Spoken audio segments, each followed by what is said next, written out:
kahit hindi natin pag-usapan, malinaw na siya ay rehistrado hanggang 2023, 24, 25, 26. Ngayon, siya ay hinuli ng enforcer ninyo ng June 13, 2024. Bagaman at ito ay for investigation pa rin sa parte ng adjudicator. Ang tanong natin, nagbayad siya ng 10,000 assuming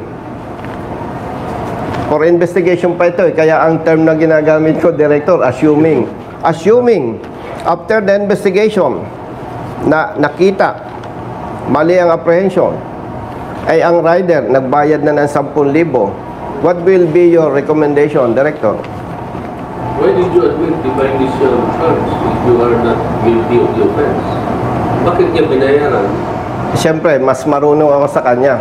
Yeah. No? Yeah. Una, hindi natin siya pwedeng questionin sa ganung bagay. Why? Dapat ang ating enforcer marunong.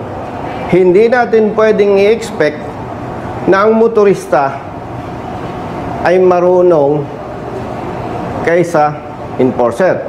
So, dahil nagtitiwala siya na tama ang huli, nagbayad siya. Okay.